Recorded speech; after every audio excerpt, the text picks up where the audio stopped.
Hello everyone, welcome back to my channel বৃষ্টি blog. তো তোমরা সবাই কেমন আছো? আশা করছি তোমরা সবাই অনেক ভালো আছো, আর আমিও অনেক ভালো আছি। সকাল থেকে মনটা কিন্তু খারাপই ছিল।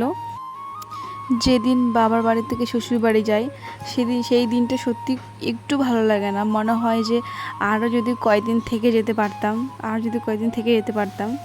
তো পারতাম, কিন্তু তোমাদের দাদাভাই তো ছুটি আর বেশি দিন নেই।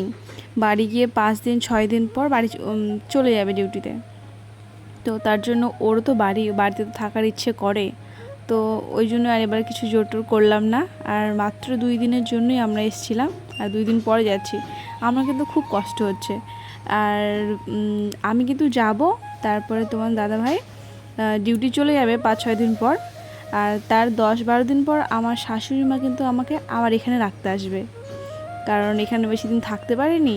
আর আমার মায়েরও শরীরটা খারাপ, তো শাশুড়ি মা এলে ওনারও আমার মাকে দেখা হয়ে যাবে আর আমাকে রেখে যাওয়া হয়ে যাবে। তো তাই আমরা কিন্তু বেরিয়ে পড়েছি। আর আমাদের ট্রেন কিন্তু সন্ধ্যে 7টায়। তো এখান থেকে বালুরঘাটে যেতে 1 ঘন্টারও কিন্তু একটু বেশি সময় লাগে। তো তার জন্য একটু আগেই বেরিয়েছি, কারণ বলা যায় না টোটোর প্রবলেম, কারণ টোটোর মধ্যে কোনো প্রবলেম হতেও পারে, রাস্তায় জ্যাম হতেও পারে। তার জন্য একটু আগেই বেরিয়েছি। গিয়ে 10 মিনিট বসে থাকা ভালো, কিন্তু ট্রেন ছাড়বেই ওই অবস্থায় গিয়ে দৌড়ে ওঠা খুব সমস্যার ব্যাপার। আর এমনিতেও আমরা কোনো ব্যাগ কিন্তু নিয়ে আসিনি। তোমার দাদাভাই যেটা পিঠে নিয়ে এসেছিলো, পিঠ ব্যাগ, ওইটাই। আর তাছাড়াও কিন্তু এবার আমাদের বাড়ি থেকে, মানে মামার বাড়ি থেকে একটা ব্যাগ গুছিয়ে দিয়েছে, ব্যাগ অনেক কিছুই, যেরকম এই সময় শ্বশুর বাড়ি থেকে বাবার বাড়িতে গেলে আম, কলা, নাড়ু, আর তাছাড়াও আমার শাশুড়ি মা বলছিল কি ওখান থেকে তেঁতুল নিয়ে আসতে। আর আমার শ্বশুরবাড়ির এখানে তেঁতুলের দাম কিন্তু একটু বেশি ছিল, আর আমাদের ওখানে গিয়ে শুনি একটু কম। তার জন্য শাশুড়ি মা বলছিল ওখান থেকে 2 কিলো তেঁতুল নিয়ে আসতে। তাছাড়া আরও খাবার দিয়েছিল, ট্রেনে খেতে হবে সেই খাবার দিয়েছিল।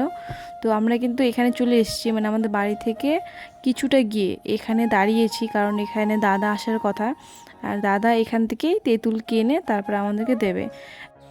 আর দাদাকে কিন্তু আমি আসার পরের দিনই বলেছিলাম, তো দাদা বাজারে গিয়ে শুনতে ভুলে গেছিলো। তার জন্য দাদা বলছিল তুই তো ওই হাট হয়ে যাবি, মানে হাটের দিন ওই দিক দিয়ে যাবি, তো যখন যাবি আমাকে ফোন করে বলবি, আমি এসে তোকে দিয়ে যাব। আর দাদাও এখানে একটা কাজ করে, তার জন্য এখানেই ছিল। তো ওরই কিন্তু আমরা অপেক্ষা করছিলাম বসে। আর দাদাও চলে এসছে এখানে। দেখো তেঁতুল, এখানে কিন্তু 2 কিলো তেঁতুল আছে, কিন্তু দেখে মনে হচ্ছে না। পরে যখন বাড়িতে এসে খুলেছিলাম তখন অনেকটা হয়ে গেছিলো, পুরো চিটকে লাগানোর মতন ব্যাপার, এরকম করে রেখেছিল। আর দাদা কিন্তু গল্প করছিল তোমাদের দাদা ভাইয়ের সঙ্গে, মানে আমার দাদা গল্প করছিল তোমাদের দাদা ভাইয়ের সঙ্গে, যে সামনে অঘ্রাণ মাস, মানে নভেম্বর মাসের দিকে আমার দাদার কিন্তু বিয়েরও কথাবার্তা চলছে। তার জন্য বলছিল তুমি যদি ছুটি পাও ওই সময়টা ছুটি নিও, তাহলে কিন্তু ভালো হয় একটু। আর আমরা তোমাকে জানাবো যখন হবে, আর সেই সময় ছুটি নিয়ে এসো। তো ও বলছিল যে তোমরা তো জানাবে, কিন্তু আমি তো ওখানে জানাবো, যদি ছুটি না পাই কিন্তু কিছু করার নেই, এরকম টাইপের কথাবার্তা হচ্ছিল। তো তারপরে বাবা বলছিল বেশিক্ষণ না কথা বলে চলো, কারণ ট্রেনেরও তো টাইম হয়ে যাচ্ছে। তাই কিন্তু আমরা আবার রওনা দিয়ে দিয়েছিলাম। আর তারপর স্টেশনে চলে এসেছি। আর স্টেশনে এসে রোজবার কি বলো তো, স্টেশনে বাবা, আমি আর মানে টোটো নিয়ে আসে, তো আমরা আসি। আর তাছাড়াও দিদুন থাকে, দুইটা দিদুন থাকে। তো এবারও ফোন করছিলাম, তো ওনারা বলছিল অফিসের টাইম তো, আর অফিস থেকে বাড়ি চলে গেছে, শরীরটা ঠিক না, গরমের সময় তো বুঝতেই পারছো, তার জন্য ওরা আসেনি। টোটো থেকে নেমে কিন্তু আমরা এখন যাব প্ল্যাটফর্মের দিকে। আর একটা ট্রেন কিন্তু দাঁড়িয়েছিল, তো আমরা ভাবছিলাম এই ট্রেনেই আমরা যাব, কিন্তু এই ট্রেনটা বালুরঘাট টু হাওড়ায়। আর আমরা কিন্তু হাওড়ায় যাব না, আর আমাদের ট্রেনটা বালুরঘাট টু শিয়ালদা। তো আমাদের ট্রেনটা দেখাচ্ছে কিন্তু এখানে ছিল না, কারণ এই বালুরঘাট রেল স্টেশনে তো এখানে রাস্তায় অনেক কাজ চলছিল। প্রথমত এখানে একটাই লাইন ছিল, যে একটা ট্রেন আসবে, মানে 2-3টা ট্রেন ছিল, একটা লাইনেই আসতে হবে, একটা লাইনেই যেত। তো সেরকম লাইন ছিল না, কিন্তু এবার যখন এলাম তখন দেখছি এখানে একটা ট্রেন দাঁড়িয়ে আছে, আর আমরা যে ট্রেনে যাব ঠিক ওই সাইডে আরেকটা লাইন, মানে ওই ট্রেনটা দাঁড়িয়ে আছে কিন্তু একটু দূরে দাঁড়িয়ে আছে। রাস্তায় কাজ চলছিল তাই আসতে পারেনি।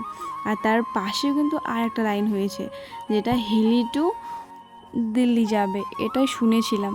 কারণ এখানকার যে কি বলবো ভোটে জিতেছিল, উনি বলেছিল যে এখানে ট্রেন দেবে যেটা হিলি থেকে পুরো ডাইরেক্ট দিল্লিতে যাবে। তো একটা জিনিস কি বলো তো, ভালোই হয়েছে, কারণ আমাদের এখান থেকে মালদাতে যেতে হয়, মালদা থেকে আবার ট্রেন ধরে দিল্লিতে যেতে হয়। সেটা যদি আমরা বাড়ির সামনেই পেয়ে যাই তাহলে তো ভালোই হয়। তো দেখো আমরা কিন্তু সিঁড়ি দিয়ে ওই পার যাচ্ছি, আর এটাতে উঠতে না আমার বাবা মানে খুব ধীরে ধীরে উঠছিল, আর বাবার খুব মাথা ঘুরছিল। কারণ কি বলো তো, অন্য যেরকম বাড়ির সিঁড়ি হয় এমনি সিঁড়ি, তাতে তো কোনো প্রবলেম হয় না, আর এই সিঁড়িগুলোতে কি হয়, নিচের দিকে ফাঁকা থাকে। তো আমার বাবা যখন উঠছিল তখন নিচে মানে নিচে তাকাচ্ছিল আর পা দিচ্ছিল, তার জন্য হয়তো মাথাটা ঘুরছিল। কিন্তু বাবাকে আমি বললাম নিচে না তাকিয়ে পাশে ধরে তুমি একদম উপরে উঠে চলে যাও, নিচে তাকালে কিন্তু মাথা ঘুরবে। আর সব স্টেশনে এরকমই সিঁড়ি।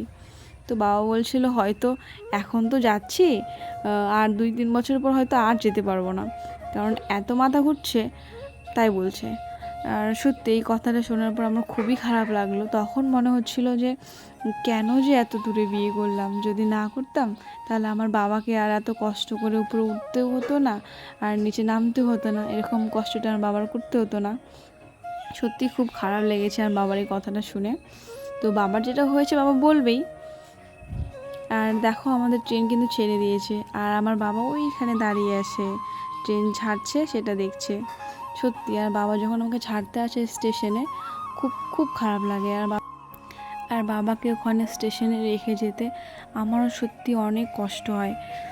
মাঝে মাঝে ভাবি যে থাক বাবা যেতে হবে না, মানে আমরা দুজন এমনি টোটো করে চলে যাব। কিন্তু বাবা বলে না না আমি রাখতে যাব, এরকম বলে। তো তা বাবাকে তো আর না করা যায় না। আর সত্যি বাবা তো প্রথমবার যখন ছাড়তে আসে, মানে বিয়ের পরে যখন আবার এসেছিলাম ওখান থেকে আমাকে নিয়ে যেতে আসে, তখন তার বাবা কান্না করে ফেলছিল। আমারও খুব খুব কষ্ট হচ্ছিল ওই সময়। তখন আর বাবার প্রথম বলতে 2বার কান্না দেখেছি। একটা আমি যখন আমার বিদায় হয় তখন আর বাবা খুব কান্না করছিল, আর ওই সময় আর বাবা কান্না করছিল। সত্যি বাবার কান্না দেখলে এমনি এমনি চোখে জল চলে আসে। ছোটোবেলা থেকে কোনো দিন বাবার কান্না দেখিনি আমরা, সবসময় দেখি বাবা হাসি খুশিই থাকে। আর নিজে হয়তো কষ্ট হলেও আমাদেরকে বলে না, আর আমরা দেখিও নি। আর প্রথম যে আমার বিয়ের সময় যেদিন আমার বিদায় হয় সেদিনই দেখছিলাম বাবা খুব কান্না করছিল। মেয়েদের বিয়ের পর যেদিন শ্বশুরবাড়ি যায় সেই দিনটা, মানে প্রথম যেদিন যায় বিদায় হয় মেয়েদের বাবার বাড়ি থেকে, সেই দিনে যে কষ্ট হয় সেই কষ্টটা একটা বিবাহিত মেয়ে সে ছাড়া কেউ কোনো দিন বুঝবে না। আর ছেলেরা তো কোনো দিনই বুঝবে না যে ওই কষ্টটা কী জিনিস। সত্যি একটা মেয়ের সেদিন এত এত কষ্ট হয় বলারও বাইরে। তো সত্যি ভয়েসটা দিতে দিতে আমিও কান্না করে ফেললাম বাবার কথা বলে, কারণ বাবাকে আমি শ্বশুরবাড়ি গিয়ে খুব খুব মিস করি, বাবাকে, মাকে, দাদাকে, সবাইকে। আমরা কিন্তু 4টায় ট্রেন থেকে নেমেও গেছি শিয়ালদাতে, আর বনগাঁ লাইনের ট্রেন ধরেওছি, আর খুব ঘুম পাচ্ছিল তাই ঘুমিয়েও গেছি।